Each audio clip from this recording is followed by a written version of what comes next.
is the Twins with the No or Neighbors of Owasso, and I am sitting here with Aaron Forst, who is running for Oklahoma Senate District 34. First things first, what is District 34? What does that encompass, Aaron? So, District 34 is most of Owasso. Essentially, the cutoff is kind of like the county line over here where Rogers County is. So if you're looking at Owasso, you go down to about 145th. You're going to run over to Sperry, just past 75. You're going up to about 116th and down to about 66th Street North. That's a rough area. There's this weird little jut into Tulsa too. Weird little small area that goes into there. But for the most part, that's kind of it. So to be clear for everyone too, I am not running for the representative seat that's open that is going to be voted on in April. April 1st, I believe, is that election. So people have been confused because Mark Van Kuren stepped down, and went to work for the county, which is awesome. And that seat opened up, and then we announced about the same time. So people thought we were kind of jumping in there, and I'm like, no, no, no. There's some really awesome people running for that seat. Yeah, And to be honest, I'm glad I am not in that mix because there's several people in that race who I think would do a good job. gonna be a Thunderdome. It is, yes, yes. Yeah, so Well, yeah. So I guess first things first. Just tell us a little bit about yourself. Who are you? Where you're from? And what made you want to run for office? sure. So I've always lived in Northeast Oklahoma. Grew up primarily in Verdigris. I graduated '01 out there. I was actually in the first class to graduate from Verdigris High School. So there are 54 of us. All 54 of us graduated. So You graduated from the Dirty Birdie. I that's like right. it. That's right. Yeah. So we went. So we used to go through ninth grade, then you had to transfer out, and then we were the first 10th, 11th, and 12th grade class. So I was a senior for 4 years. Not because I'm completely dumb, but because the way the school worked out. So, but it was a cool experience to get to do that. Roughly. So moved around a little bit. Roughly 10 years ago, moved to Owasso with my wife, my kids. Been here, that entire time. So really love it up here. I mean, the thing we like about Owasso is it's becoming big. But Owasso, especially our city leaders, do such a great job of making that small town feel, and that's one of the things we really, really love about it, Yeah. just being in town here. As far as me personally, I'm your average guy, I mean, I think people look at politicians and people running into politics and think, they're a different breed or whatever. I'm like, I'm not, I go to work like everyone else, I drive a car, fix my car, change my own oil, So I'm a hot rod guy. I love hot rods and bikes and those types of things. Sports just like everyone else. And Yeah. go to my kids' sports. So Yeah. we're a martial arts family. We like to do martial arts. I actually. Nearly asked for a reschedule on this because I got nailed a foot right in the chin yesterday, and my jaw was killing me yesterday. But I was almost called like, maybe we should put this off. I don't know if I can talk, but I think I'm okay. So Yeah. So, I think that's something that people don't really think about or don't think about enough. I think we all go out to the big elections, like the presidential elections or the gubernatorial elections and things like that. It's like, if we want to make real change, I think we got to focus on the smaller Mhm. elections, the local elections, the district elections, the town That's right. leadership. That's what's really important. And we all get caught up in the hustle and bustle and the the big federal stuff, which Mhm. again, if the things that are going to affect you and I the most are going to be the stuff that happens right here in not just this town, but Mhm. then the state and then federal will finally affect us. Like, a well-run town and a well-run city government can really insulate you from whatever's Mhm. happening on the federal scale. No, you're exactly right. So the local elections have more impact on your life than the big federal elections. Everyone wanted to show up to vote for Trump. That's great, but you need to show up for your local stuff. Like we just had a city council election. I was kind of disappointed in the voter turnout, to be honest. But the city councilors have a lot of impact on what happens within just our city itself. So they have a lot of impact with our main government and stuff that's actually happening here in the city. Same thing on the state level. So a lot of the taxes and the roads and those types of things. Those are going to be your city, county, state, those types of things. And that's where the majority of your money is going to. Yeah. When you pay your taxes is to those things. So if you want to have a say in what's happening in those areas, yeah, you really should vote on those local elections. Vote local and vote early. That's right. But my question, this might not be something you're aware of, but or know off that back of your hand, but what is about the population of Owasso, and what would you say that voter turnout was for that city council election? It wasn't a lot. I mean, because I was really keeping up with that one. Chad Balthrop won. Chad's an awesome guy. Really excited to have him up there. And then I was really watching the school bond issues as well. I kind of understand why some people, didn't want to pass it, but I'm also disappointed that it didn't pass. I mean, we want to take care of our schools, take care of our kids. So that's it's really important, obviously. But looking at it, I think if 26 people had changed their vote, the school bond would have passed. Wow. I think it was 26. It's somewhere in there. I maybe not exact numbers there, but like 20 something people, I believe was the number. The school bond would have passed. So, and looking at it, I want to say it was like 1,300 that voted in that or something. Isn't the population of Owasso like 30 something thousand? Well, let's put it this way: there's about 9,800 kids in our schools. So that's not counting any adults, not the people who work there, nothing like that. So I believe the number of people that work in our schools is around 1,300. So it seems like it was just the people. I may be wrong about that number. Yeah. But yeah, like I say, the population of Owasso is pretty high, compared to the number that turned out for that particular election. So yeah, I mean, I am a firm believer in if you don't know what you're voting on, maybe reconsider voting, but at the same time, it's like I don't know what we got to do to, because I mean, again, it's CNN, everybody's watching all mainstream stuff or watching, stuff on YouTube like this about the big stuff. And it's like, how do we hyper weaponize the local stuff? Because again, that's what matters. That's what it affects. Like if your taxes go up here in Owasso, it's probably not because of the federal government. It's because of the local government. Yeah, Trump didn't make our local taxes go up. So that's not going to happen, and Doge isn't going to make them go down. So yeah, you've got to again think about those. I think a lot of it is our media. So actually, I'm really excited you guys are doing this because you're getting media out to the local people, so the people of Owasso, the people in this area, to let them know kind of what's going on, so because the media really hypes up. I mean, you can turn on the TV and even today the election's over, but it was worse during the election, but I guarantee you can't watch half an hour of TV without hearing something about Trump. Yeah. So, it's just a constant kind of thing that's going on, and so the media just really covers it because that's a big story for them, so, Absolutely. but, the Oklahoma, Southern Oklahoma media isn't going to cover the election in Owasso, or even, there's so many elections happening all over at one time, so you'll have several senator elections happening at one time there. And, what's News on 6 going to cover? They're going to cover, might be able to cover a little bit of it, but I mean, they can't cover all of that and then do all the other news they need to do too. It's not sexy, it's, nobody's going to cover, oh, Chad Balthrop wins the election. It's exactly, yeah. It's like, who's Chad Balthrop? And unless there's a huge fight, going on, and that's the other thing too, unless there's some huge fight going on, that attracts people to the media. Yeah, maybe that's what we ought to start doing to like get people involved is like, you ought to bring the kitchen sink, or see something like Elon Musk is doing. It's like, we're going to throw the kitchen sink in there. There you go. So there was some Drano. We'll just start having a fist fight in here instead of doing, But honestly, it's kind of the environment we live in. We live in this, TikTok viral, shorts moment where it's like, if you reach across and just slap me across the face, people are like, did you see that that guy running for Senate that just knocked the crap out of that guy interviewing him? That was awesome. So are you giving me an idea? You might as well. We're all you'll bet. That's right. So. But I guess we'll jump back into I'm glad we kind of got that went a direction I was not expecting it to go. But so you're running for office. What has you running for office? Like, I mean, is it are you running because you dislike the current person who's in the position right now, or do you just think you have a superior platform to him? Like, what motivated you to make this leap into politics?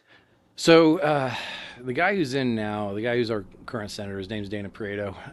He is just not. He's not a Wasso as part of it. That's a big part of it. Dana doesn't ever come up here and really do anything. He's not involved in the chamber events. He's not involved in a lot of the stuff that's happening within the city. He's not really connected to these people. I'm not even in politics, and I feel like some of my connections are better than his are. And I care about our city. I know that this district extends outside of Owasso. But the bulk of it is Owasso. And I really, really care about our city and what's happening here. And I've tried to work with him on numerous things. I didn't just jump up one day and be like, hey, let's Your just take time that is guy done. out. Yeah, I didn't. If someone's doing a good job, They're doing a good I'm not job. going to go after him. So that's just not who I am. I didn't have some great desire to be in politics. I was not a poli sci major, none of that stuff. My degrees are in business and engineering, so like in EMS, so that's what I've been to school for. But when I see things that are not happening, when I've tried to work with this guy on numerous different things, and I just kind of keep getting turned a blind eye, and then the responses I get are just out of left field sometimes, and he's constantly working with people down in BA, it seems like, but never up here in his own district, and I get it. It's a state seat, so Yeah, you got to work with different parts of the state and stuff, but you're also representing your your district. area, your Yeah. district. Yeah. So the people of Owasso should be represented in the state, Yeah. and I don't feel like the people of Owasso are getting fair representation down there, so. Yeah, and this is just me kind of being nosy, but we were kind of looking up some stuff about Dana, and he's not even from Oklahoma. He's from New York, right? Like, I mean, I don't know. I mean, Originally from this New I don't know if he's was born in Oklahoma, moved to New York, became a New Yorker, and then came Yeah. back or what. But it's a New York thing, Yeah. Chad. But Yeah, he's from New York City. You guys probably yeah, don't know. yeah, Yeah, good dude. road. Yeah, yeah. Okay.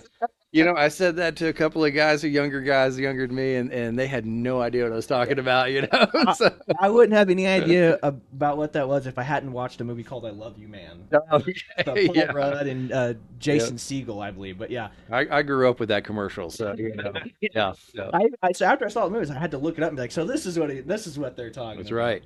Yeah. So Dana's not even a true Okie. It's like I mean, we were talking about this before the show, but it's like JJ kind of sealed his own fate. Coach Dossett is he's one of my former coaches, a Mhm. guy that used to be in the seat, and he redistricted and put I guess Dana Pareto's area in, and then kind of sealed his death Yeah, warrant there yeah. or My whatever. understanding is and this is my understanding is that that when the redistricts all happened, during the census, that he kind of got to choose where the line was, Mhm. and it was not that he was trying to draw him in or anyone, he had to put a certain number of people in the district, Yeah. and he's like, well, this looks like a good place here, so not nothing intentional, but I think the straight party voters got him on that, so. Yeah, that'll happen too. And again, I was shocked too because the Dossett family and Coach Dossett, I mean, they're kind of like they're a staple in the Owasso community. I mean, Oh, they've yeah. been in Owasso about as long as the town's existed. Yeah, yeah, JJ's a good guy, man. Known him for quite a while. He obviously now is working with the city, but super good guy, and I spoke with him several times when he was Mhm. our senator, and I always felt heard. We didn't always necessarily agree, Yeah. but I at least felt heard, and like he actually gave a crap about Yeah. what was going on, and especially in our city, he was always doing stuff in our city. That guy was like, well, I kind of mentioned the chamber earlier. He was at every chamber event, or almost every chamber event. He was always in the schools. He was taking kids down to Oklahoma City, Yep. and I showing remember them the seeing those Capitol. pictures on Yeah, his Facebook page. such a good guy, man, and I really like that I get to know him. So, Yeah. He's a good coach, and he was a goober when I remember back in the day in high school. I don't think much has changed. He is who he is. That's right. But I guess so. I guess you just say, so a big reason you run against him is because you just he's not around. Oh, Dana Pareto, he's not around very much. You don't feel heard. So I guess we'll kind of go into your platform. I mean, what are the things you're looking to fix? Like, what is the what are your primary things that you would have on your web page? That you would Sure, want to. sure. So our two top priorities are childcare and small business. Okay, which kind of go hand in hand. Uh, I'll talk small business a little bit, but right now childcare has exploded. They're cutting funds left and right on that. But I'm a small business owner. I own two small businesses, built them from the ground up, built them from scratch. I have about 30 employees, and started from nothing. When I started my first business, I was cutting the grass and doing all the sales and all the books and literally everything for you. I had no employees. I had to do everything. I remember taking my daughter out there and just having her sit in the house. Okay, you watch a movie while I go cut grass. I had to go run back and check on her because she wasn't quite old enough, to be in there by herself very long. So, but I know the hardships of small business and starting a small business. And where people have to get to, and especially in starting a small business. There's a lot of programs that are state funded that are there to help small businesses, or to get started, expand, various other things, right? So the problem with some of these programs is that big business has the ability to get a hold of them, right? So so let's take like Target. I'm not going to dog on Target, but it's a big business in town, so we'll use them as an example. But Target company is huge, right? Yeah. No one's going to say Target's a small business, right? But Target Owasso can be a small business, depending on how they file their paperwork. They could qualify as a small business, right? So they've got corporate people there, and that's their job is to hey, where can we find money? What can we do? This and that, and that's their whole job is to do those things. Where the small business owner, they're working 60, 80 hours a week. They don't have time to hunt all that stuff down, and then they don't have time to do all the paperwork if they can get anything. Sometimes they get turned down because they just didn't do one piece of paper right. Yeah. So we want to try to make sure that money that is denoted for small business gets in the hands of small business owners. To number one, startups are huge with me because I've done two startups, and I know how hard that is. To get your money together for a startup. I would be a huge proponent of doing some tax cuts for the first couple of years, especially on a small business. Give you an opportunity to get your business off the ground. When money, you got very little money coming in, and everybody wants money from you. Yeah. So that's the hardest time. You got that huge mortgage to pay or rent or whatever. So anyway, small business is number one, but number two is the childcare, which goes hand in hand. And childcare right now is taking huge cuts. The thing about childcare is it's obviously DHS regulates it. It is arguably the number one most regulated, government regulated business or private business in the country. And it's state by state, but arguably the most regulated private business in the state and in the country. The problem is that it's way overregulated and underfunded. So they keep creating more and more and more and more regulations, and then they keep cutting the funding that they want to support those regulations. So they make it harder on us all the time to, and I own a childcare business. That's one of my businesses, so that's why I know about this stuff. And I got to be careful when I talk about this because I don't want to come off as self-serving. That's not my goal. It's not self-serving. This, honestly, you could start 5 more child care centers here in Owasso, and I'd still have a waiting list. Because that's how depleted we are. There's 3 kids waiting for every single spot in Owasso for child care. So when you don't have enough child care, then people can't get jobs. So you might have a mom who's wanting to, hey, I want to go to work. I want to have a career. Can't find child care. What's she going to do? Or maybe can't afford childcare. What's she supposed to do? So a lot of people, primarily women, are being pulled out of the workforce because of this overregulation and underfunding. So our goal, or my goal, is to get in there and really, number one, cut back the regulations. If we cut back regulations, DHS could save money naturally by not having to send people out all the time. It's not a matter of the state. There are areas where the state needs to fund a little better, but there are so many areas where we could just cut what DHS is doing.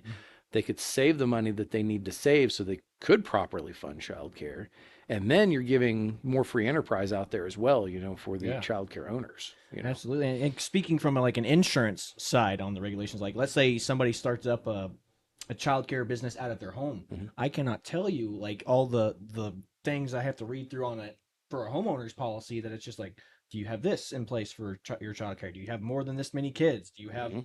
an extra adult if you have more than this number of kids? I mean, it's absolutely insane. It's not just on that side; it's Mhm. on the insurance side. So if you just want to run a small little childcare facility out of your house, Mhm. but actually operate as a business and not just as a just like paying under the table. It's like I trust this lady to watch my kid Yep. today, $1,500 for whatever.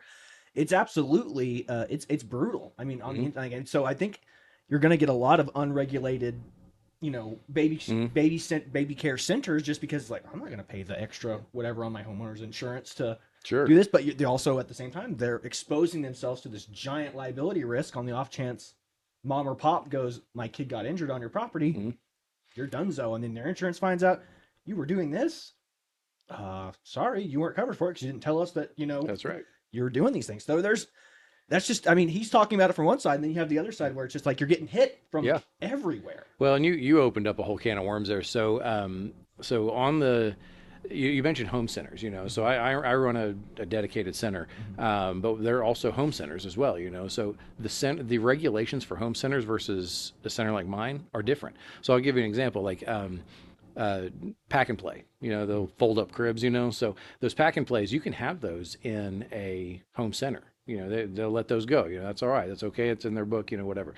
I can't have one of those in my center. Now it's dangerous. So why? You can have you can have it in your house, your personal house, Mm-hmm. and it's deemed safe by whatever regulating body looks at those things. Toys and all that stuff. Make sure that those items are safe for children. And you can have it in a home center, but all of a sudden, if in my center it becomes unsafe. So that's ridiculous. Yeah, I mean, again, it's what happens when too many bureaucrats and people with red tape come in and go. It's like, oh, well, That's right. rules for thee, but not for me. That's right. It's absolutely insane, and I want to say, like you would think there's some logic to it, but it's kind of like who is it, Milton Freeman or Thomas Sowell said, it's like if the government was in charge of sand, there'd be a sand shortage, because they're just going to regulate it out. It's like, oh, that's technically not sand because of this law that we just, Right. threw in there. So, well, and some of the stuff they're doing, another thing they're doing right now is they're cutting funding. So something they did, man, this was the most dirty, underhanded thing. I can't even begin to tell you. So they decided that they were going to change. We're on a 5-star system, for quality. Okay, that determines how much you get for your subsidy children. So if you're a lower star rating, you don't get as much for your kids that are on subsidy. Okay, so DHS decided, well, we have too many 5-star centers in Oklahoma, and we just can't afford this anymore. We need to get back, and I'm quoting this, to pre-pandemic spending. Okay, that's what they said. They need to get back to pre-pandemic spending. So they're going to put extra regulation on us now. So they're going to require that all the centers get accredited. Accreditation it's a waste of time and money. It's just another governing body coming in saying, "Hey, have you done A, B, and C? Here's my check. Great, now you're accredited." It's a waste of time and money. So anyway, they're going to lower everyone's star level if they can't get accredited by September, which is not possible. Okay, these accrediting bodies can't do it in that amount of time. A lot of them are going to do it, which does not mean quality. It just means they got your check. So but that's what they're saying. So they do this over the Christmas break when no one's really working, in the government, right? So then they decide that they need to do it under emergency rules. Emergency rules bypasses the legislature altogether and goes straight to the governor. All right. So we know the governor got over 1,000 emails, and various other things because I'm part of the two biggest groups that advocate for child care in Owasso, or in the state. I'm sorry, in Oklahoma. And anyway, they decided to do a public hearing. Okay, great. We'll hear from the public. So I go down to Oklahoma City with a lot of other people. A bunch of people spoke at this thing.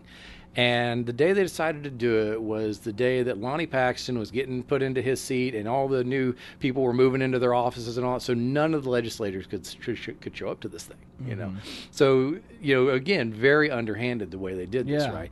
And then it gets signed into law. Governor signs it. It gets signed into law. Great. Now that's his thing.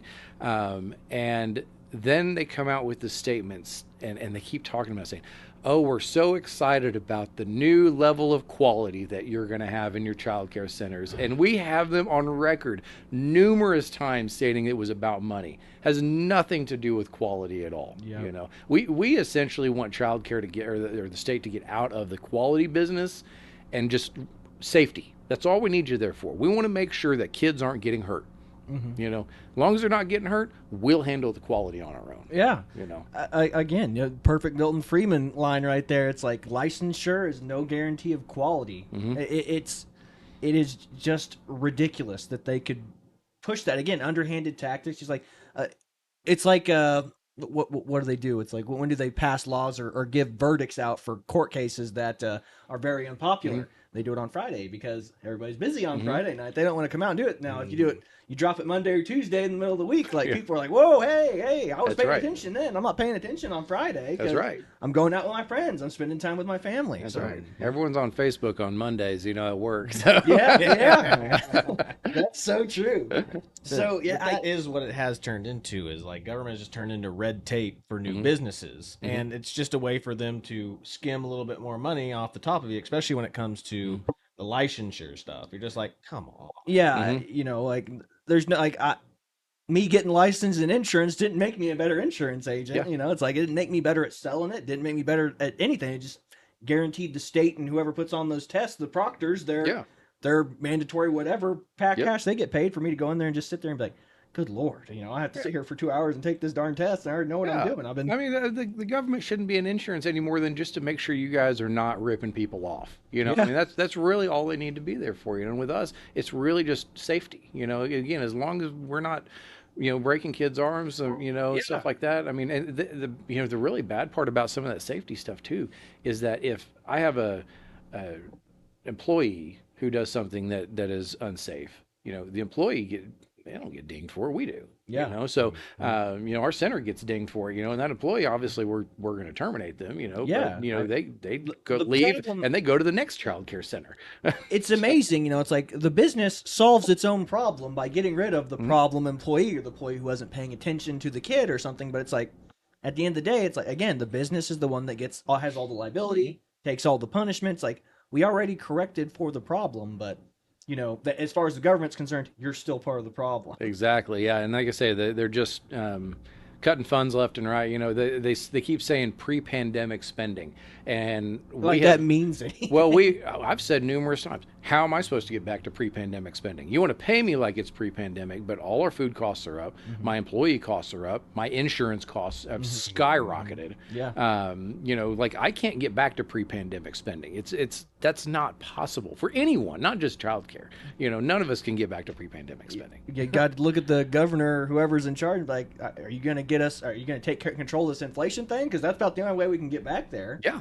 Yeah. And deflation's worse than inflation, so, we just need to stop inflation and keep it where it is. Yeah. So got to stay stagnant, Yeah. It's absolutely insane. But I guess we'll push on to, I guess the biggest reason that I would say, conservatives and stuff won this prior election is because, we've already kind of talking about hitting on his child care, but also public education and, what's been going on in the public school systems.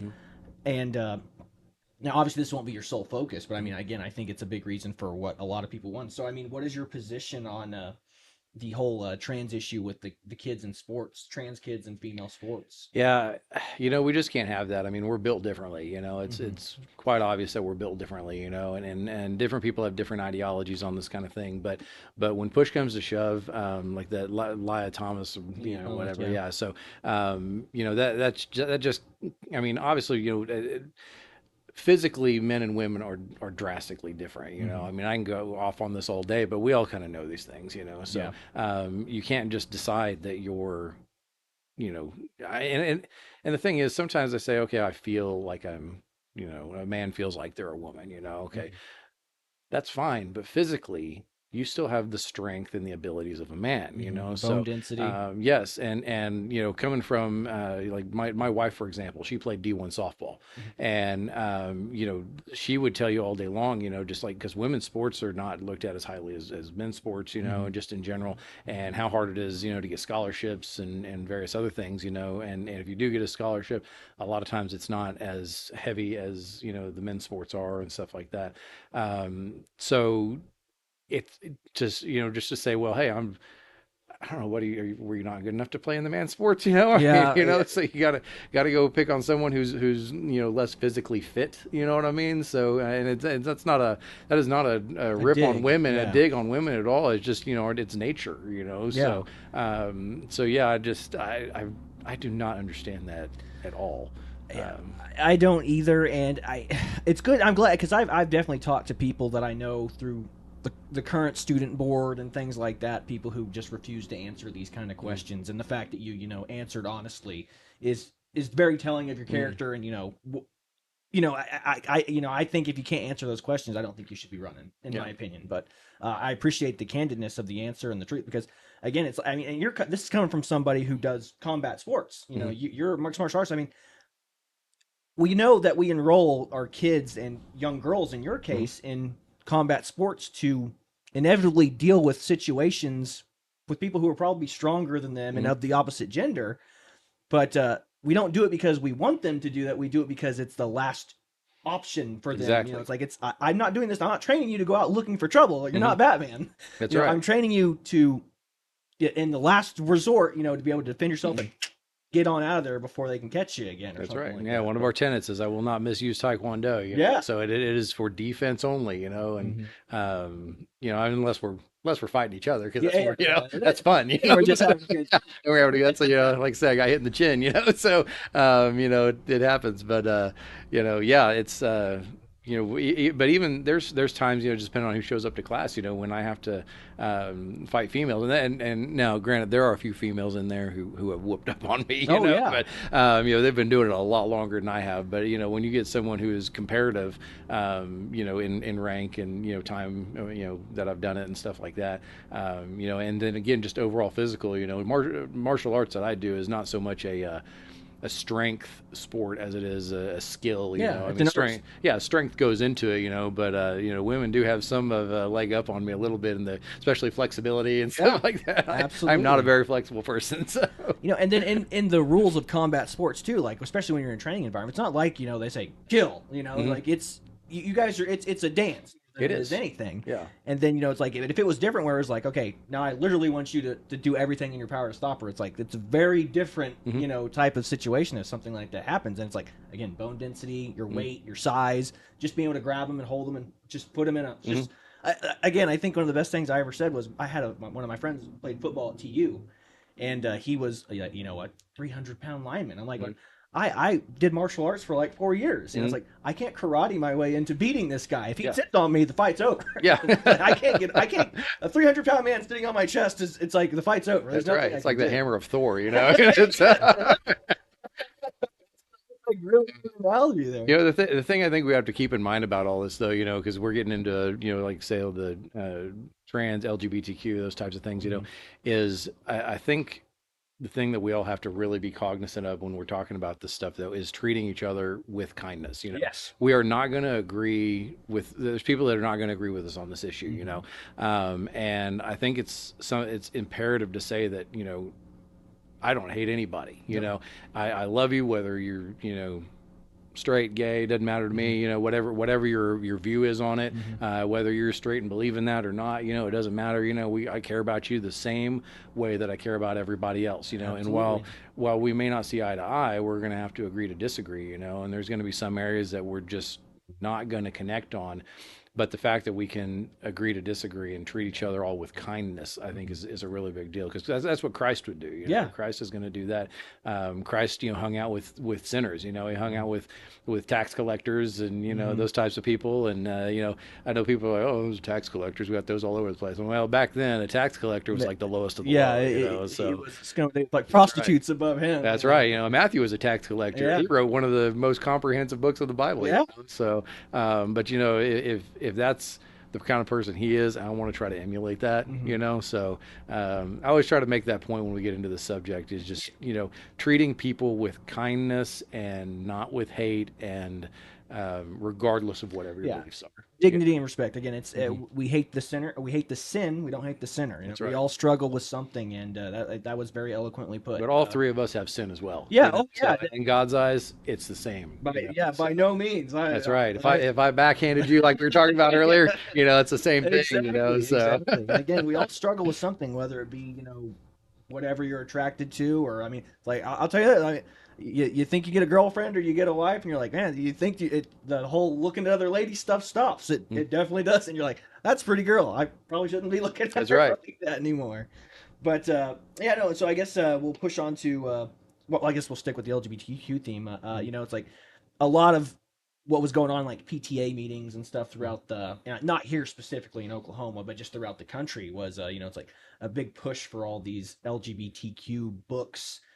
And I would say not LGBTQ books, I would say inappropriate LGBTQ books, like stuff that had teaching kids how to use dating apps out of their age group and teaching kids how to perform certain acts. It's like I would hope. All right, what's your position on those kind of books being in public school libraries? Not saying we ban them outright and burn them. Yeah. I'm saying just they shouldn't be allowed in public school libraries. Is that what is your opinion? I mean, on that? honestly, any book about sexuality, whether it's straight, gay, doesn't matter. I don't think has any place in our public schools. So it doesn't matter. I mean, it's like we wouldn't want a dirty sex novel, in there either. Yeah, that 50 went Shades of to- Grey. Yeah, 50 Shades of Grey. Yeah, that's a good example. Like, we wouldn't want that in our schools.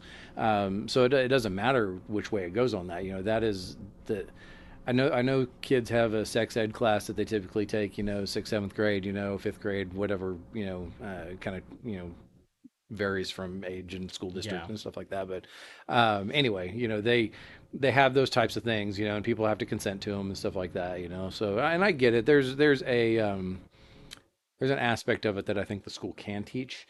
But overall, I think those things probably shouldn't be in there. Like when it's talking about specific sexual acts, I mean, it's I'm not going to come out and talk about what my wife and I do, and you're not, you guys aren't going to do the same thing, and I would expect that nobody is going to do that, So those are private conversations that I have with my children. I'm very open about them, but I don't need them reading about it from a book they got at school. The public library is. They can have whatever they want to there, because but I take my kids to the public library. Yeah. They don't get to go there without me. Yeah, So, exactly. Yeah. Again, I think it just comes down to just response and letting the parents know what's in there, and not this sneaky kind of agenda that has been there. At least it seems in the rest of the country. Again, not specifically here in Oklahoma, but where they just kind of kids are like encouraged to check out certain books, and it's just like, why? I think it's get tricky there? because there's where's the line? Because you want to say, okay, well, we're not going to allow these books. Okay, here's the line. Well, it's not that simple. Like this book has this one thing in it, and you look at it as really bad, and I look at it as it's not that big a deal, So that's where's that line at? You know what I mean? So Yeah, and again, I think an Army captain once told me, it's like I think we use the phrase "common sense" as a political cudgel to bash the other side with, because the one thing about common sense is you'll find it's not so common. it's not so common. That's Yeah. right. So, but yeah, no, and then I guess the other big thing that kind of was blown up on the global stage was the CRT, or the critical race theory, being forced in schools, which just I don't know, it kind of seems to do away with the I guess the Martin Luther King doctrine. It's like judge not by the color of my skin, but by the content of my character, and it seems to just say, nope, it's like original sin kind of thing. It's like you are responsible for the sins of your forefathers, especially people of a certain race. It's very, I don't know, it just seems very vindictive. Like there's no room for forgiveness, which is kind of the opposite of what it's like. I feel like our foundation in Christ should be about. It's like I'm not holding anybody responsible for the sins of the past. It's like we're a collective results of our actions, not a collective results of something that happened to us that you probably weren't even alive for. Right. So, yeah. So I mean, it's again, this is one of those areas that it can get really gray, So we need to teach history, like you brought up Martin Luther King, we need to teach that. That's important. That's an important part of our history, because there is a really dark part of our history there, all the way from slavery through, the days when, yeah, exactly. Yeah. So everything, segregation, all that. So we move on past that. It's important to remember that those things happen, but it's no different than remembering, what happened to the Jews in Nazi Germany, and those types of things. So, but it's how it's taught, because it's like, it is.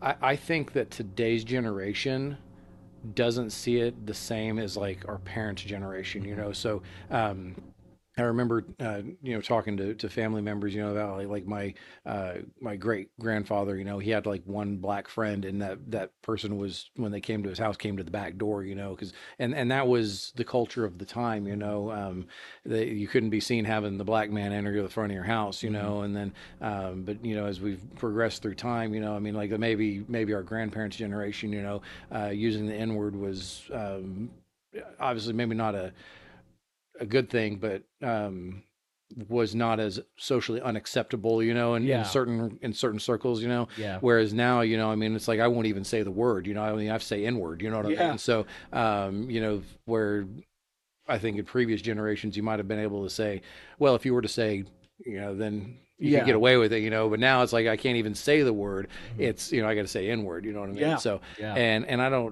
don't look at anybody by the color of their skin. I don't go and look at someone and say, oh man, they're black and they're this, or or they're yellow, or they're Hispanic or whatever. And it's funny, I find a really interesting thing in our culture today, in that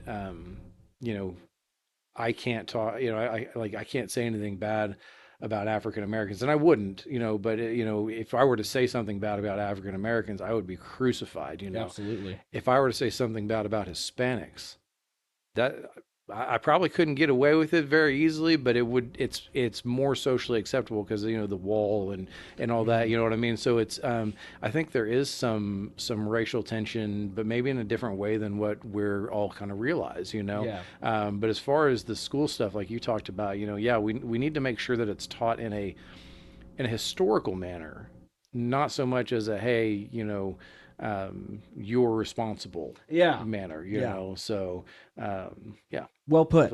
Very well put. I agree. I don't want a generation of kids being, it's no different than telling, I think this whole CRT thing is no different than a group of white kids telling black kids that, their skin color makes them inferior. It's the same thing, but just the CRT thing makes the roles reversed, kind of thing. But either way, I don't think it's as infected inside the school systems, particularly not here in Oklahoma. At least I hope not. But I doubt it's in Owasso like that. But the best way I describe it is we're allowed to teach the history of slavery and segregation, but the moment that it turns, the CRT part comes in, is where they would turn and look at the students and be like, and it's your fault that this happened. Just like, that's where the line is drawn. It's like, you can still teach this stuff. We're not trying to get rid of the subject matter, but the moment that someone goes, hey, you need to feel sorry for this and apologize to every African American student in this class, that's where the issue becomes a problem. Yeah. I wasn't even alive during segregation, let alone slavery. So it's that was before my time. So. And again, I think it's just, don't hold people responsible for things they didn't do, and have forgiveness and, understanding in your heart. Like, I mean, I think just what would Jesus do needs to be something that's re-implemented into kind of the overall arcing, or, the general zeitgeist and thought of our society and culture. So, but yeah, going back to your like your platform and like what you're wanting to do. So, do you have any specific laws or things on the books that you're looking to repeal when you go in? Are you going to be like the repealer in chief when you get in there, or are you going to be like you have like laws in mind that you're thinking about passing or trying to get passed? You know what I mean? Yeah. So I've got a handful of them that I'm kind of playing with right now. Again, most of them have a lot to do with childcare and with small business, so making sure that those things are taken care of. So we are looking in that aspect, just it's it's one of those things where I feel like it's a bit too early to start, saying, "Hey, I'm gonna do this and this and this and this," because by the time I get going, I mean, the election's next year, so and then I've got to, a little bit of like warm up time. I got to, get my bearings, figure out what's going on, all that. So by the time I figure out what's going on, there may be a whole new can of worms. Maybe someone has figured out something with some of the things that are going on with DHS. So it's not a huge explosion like it is right now. So maybe something's happened crazy in small business and we need to adjust that. So I have some things that I would really like to work on right now. I kind of mentioned some of it, like helping with taxes and stuff like that for startup small businesses, making sure that we are funneling money to the correct place. If it's small business, let's make sure it ends up getting to a small business. Those types of making sure that a large corporation can't swing the paperwork, to get whatever state funds are designed for that small business into their business. So keeping the paperwork down. And I know that's one thing that's kind of jumping in federal government right now. That just excessive paperwork. I mean, I can go and show you. We've got 2 massive file cabinets full of paperwork at the daycare that we are required to have. And it has to be paper. We were looking at there's a food program that the child care do, and my wife has spent weeks on this thing trying to figure out all the ins and outs. Today we did a 25-page document, and I guarantee you there were 5 questions on that document because all the rest of them were new versions of the same question being asked over and over. And then she was talking about, I was doing some other things today, but about another document that's like 175 pages or something, and I'm like, what is going on here? This is nuts. The fact it's got to be paper too is absolutely astounding. I mean, like working in a insurance company, like from one of the larger corporations, like we don't do anything paper anymore. I mean, it's all everything. We have a like an electronic file that we have everything in. It's the customer profiles, but like the fact that they're hamstringing you to keeping paper documents, and they could just but again, it's just that they don't want to create another job. We are required to put it all online. We are required to keep paper documents on every one of our employees. So, and we have a large turnover rate in this industry, So it's a high turnover rate, and fortunately ours. I feel like we've got a good culture in our child care center, but I know others. It's tough. They have more turnover than we do. And we've been there, especially when we first opened. But even today, I still feel like it's more than I want it to be. But every one of those people, we've got file boxes in the attic that are just full of paper. I mean, it's just absolutely insane. I also want to make sure that when we start to try to do bills that they're relevant. So like Dana's got a bill going right now that I'm just mind blown with because it's Trump Day. And I'm hey, I'm not speaking out against Trump. But we have so many things going on right now that need fixing. We need a special day in Oklahoma to celebrate President Trump. Like what about the other, we've had other Republican presidents before him, or Reagan, I mean, like, why don't we have a Reagan Day? I mean, why do we need a bill like that? Don't we just had President's Day. So yeah, exactly. So one of them we need to have a special day for all 40 whatever presidents we've had. It's like what they say. It's like there's going to be the government's never going to work because we're going to have a holiday every single day on the calendar. Like, sorry, can't come in. Today's, Trump Day. Tomorrow's, I don't know, Jack Russell Terrier Day. Yeah, it wouldn't even be a federal holiday. It'd be an Oklahoma holiday, There's so many things happening in the state right now that need attention. Sounds like he's just going for a political clout win. And I don't know, man. It's, I don't understand it. Yeah. I guess it's just something to get the news out in the papers. But yeah, I mean, I teach their own, I suppose. Yeah. But yeah, golly, waste of paper. That's right. Yeah. Yep. Like, at least he can do his electronically. I was like, did you file that form? Sorry, you didn't have the paperwork for it. Like, holy cow, that's nuts. But yeah, so I guess. I kind of rolled through all the things. I mean, we know most of your platform. If you want to read through his platforms, I was scrolling through your website and just basically saying I agree with about everything I see on there. I mean, obviously it's not super detailed, but they're all paragraph statements about what what your positions are. And like I said, they all. I mean, I just put when I was scrolling through my little list here, I was like, agree, agree, agree, agree. And I was like, I was having a hard time being like, I gotta find something to kill this guy. I can't just like, well, you seem like you're gonna be a good thanks. Yeah, thanks. Yeah. You know, just look at his website. You know, 10-second podcast, right? You know? That's like, right. And that's the show. Thanks for That's right. Yeah. So I guess I'll push on into the real question. Just something that I had a general curiosity about because we have a little bit of time left. Was so I mean, you already described yourself. You're an average Joe. You're just like a business guy. You're just like you're somebody I would bump into on the street of Owasso. You know, it's like, oh hi, how you doing? What's it like running a campaign? Like, I mean, again, it's like I was talking to you before the show. It's like being an author or directing a movie. It's like you're like the 1% of the 1%. Like nobody gets into politics. I mean, not that many people get into politics. So what's it like running a campaign? Like, I mean, do you have like political staffers who? I mean, did Dawson give you some advice? What's going on? What did this leap into the political sphere look like? Yeah, so it's been weird, you know. It was not expected. Like I said, I didn't have this grand ambition to run for office. You know, it wasn't like this lifelong dream of mine from a child. You know, and like most people want to be most kids want to be a firefighter. You know, and then I didn't have this dream of one day, you know, I'm gonna be. Sitting in front of his mirror, I am not a crook. That's right. Yeah. That was before my time too. I'm not that old, you know. But again, didn't no big ambitions, you know. But I think, going back, starting at childhood, I think I'm one of those kids that just, everyone at some point your parents tell you, you can do anything, you can be anything, whatever, and I believed them, I think most people kind of like, oh yeah, I can do whatever, but then they look at things, man, that's really hard, that's too tough. That's, a lot of people look at it that way, or just, hey, I don't want to get involved. I don't want to rock the boat, I don't have a problem with rocking the boat when the boat needs to be rocked. Mm-hmm. I don't ever look at anything and say, "Hey, that's too hard."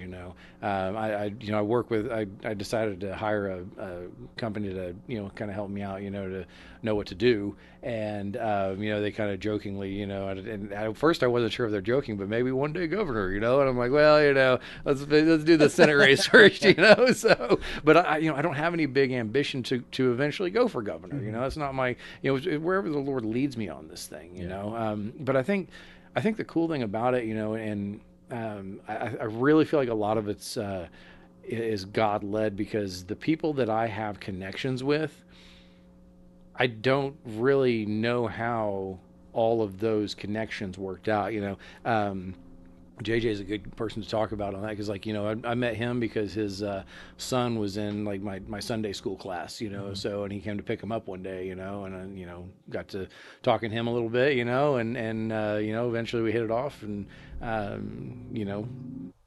good to go, Yeah. So, but even our connections with the chamber, like the people that are in the chamber, I'm not really sure how all those people that I know in the chamber that I got to know them, and I think they like me, they act like they do, Yeah. So no, I'm trying to say about everyone, I think everyone likes me, but some people don't, So I'm the most popular guy I know. Yeah, I'm the most popular guy I know, but again, I don't know how those connections all happen, and again, like with the city connections, the county connections, the people that I know who are representatives and senators and stuff like that, I just even the connections that I've made with the child care advocacy groups. I got to get that word out there. Yep. The connections I've made there, like, how do I end up talking to these upper echelon people? I don't know. But to me, I don't look at any of them like they're on a pedestal or they're, in an ivory tower, I mean, they're just people, Yep. And that's what I'm trying to get across people.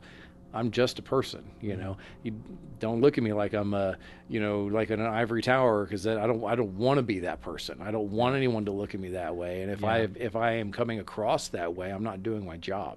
And so, I think to fully answer your question, it's a lot of talking to people, Yep.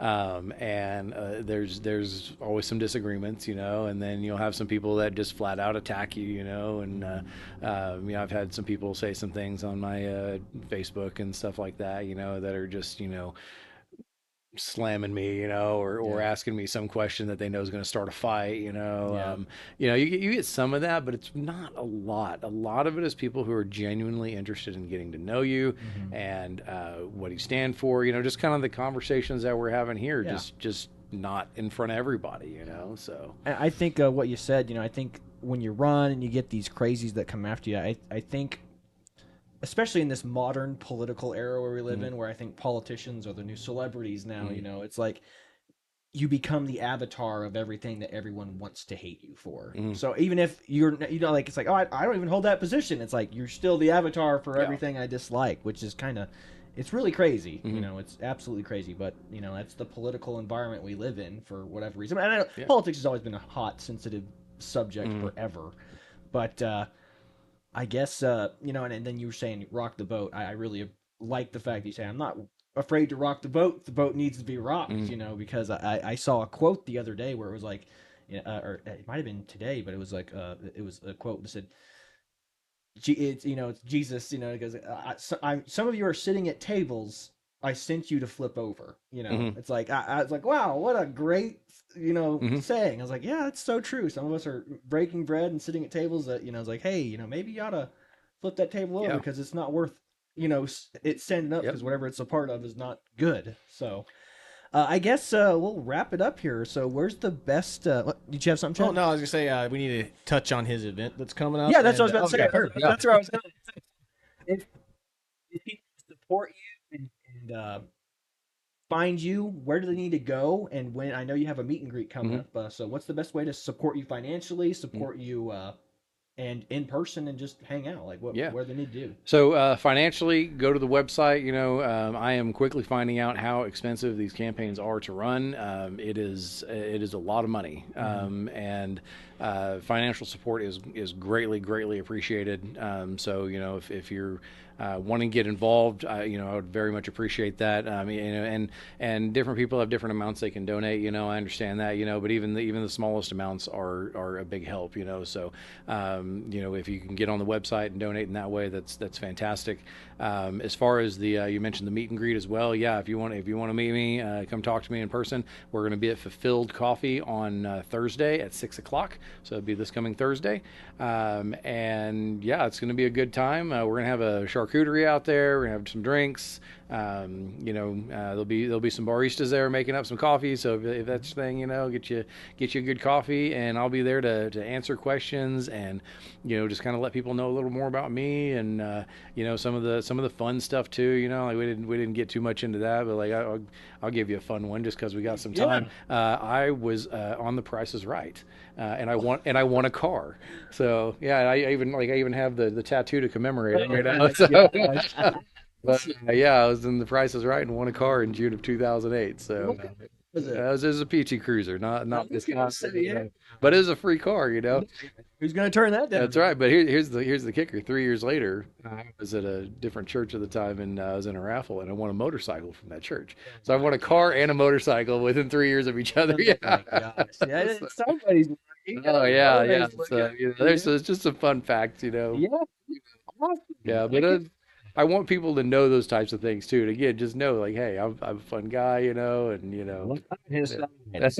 I put my pants on one leg at a time, and I win The Price is Right. The Price is Right. Motorcycles at your local church events, like, who'd you pay off? Yeah. If only it were that easy. So again, what was the brewery or the coffee house? It's Fulfilled Coffee over on Main Street. Yeah, it's over there by 76 and Main. Okay. Yeah, and it'll be a good time. So we're expecting a pretty good turnout. If you'd RSVP, I would very much appreciate. You don't have to RSVP, but go to the Facebook page, go to the website. There's different places you can RSVP just to let us know. That way we kind of make sure we have enough stuff. Again, not required, but it would just make our lives a little easier. So, absolutely. I've got the website pulled up right here. That is www.forst. Forst.